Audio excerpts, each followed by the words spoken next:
Prime Minister Tony Abbott and Foreign Minister Julie Bishop have been among those to condemn Indonesia for its planned execution of the men who have served 10 years jail for coordinating a plot to smuggle 8.2 kilograms of heroin into Australia.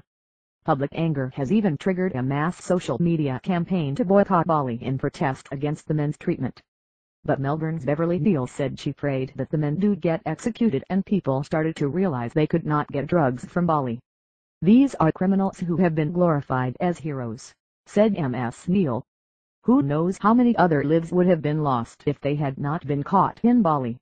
Indonesia's Attorney General Muhammad Prasetyo yesterday said nothing whatsoever could stop the execution of Chan and Sukumaron, knowing they would face the firing squad as soon as possible. His claims were at odds with Indonesia's Vice President Yusuf Kala, whose office claimed a delay of 3 weeks to a month on the executions had been conveyed to Ms. Bishop in a phone call this week.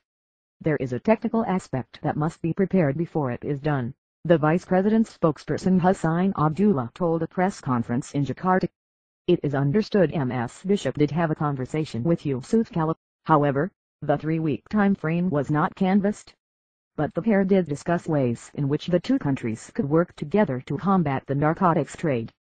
And Mr. Prasetyo denied reports that the president was not in possession of all the documents about Chan and Sukumaron and their rehabilitation when he rejected their clemency. "No, everything was already there. There is the consideration from the Supreme Court about the case. I will tell you about it later," Mr. Prasetyo said.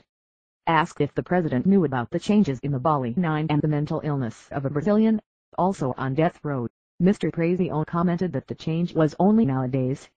Ms. Neal said she still grieved every day for daughter Jennifer, who was just 17 when she died of a heroin overdose. "It's been 18 years, 3 months and 20 days, she said. She was a very intelligent, a beautiful young woman in her first year of business college. They were trying to get her addicted. It was the 4th hit that claimed her life." She said in her view, the parents of Chan and Sukumaron were very fortunate. "They get to hold their sons, talk to them and say goodbye," said Ms. Neal. "I never got to do that." But she held no sympathy for the men despite stories of their rehabilitation and work with other inmates at Karabokan prison. "These drug dealers and traffickers are vicious criminals," Ms. Neal said.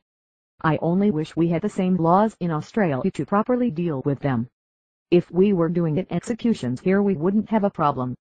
Ms. Neal said she felt compelled to speak out in favor of the executions on behalf of the thousands of Australian parents who had gone through what she had. "It's a terrible problem and it sickens me that the Prime Minister is trying to bully Indonesia," she said. 3 months ago he was saying we've got to respect the Indonesian law. Now he's just saying what he thinks people want to hear.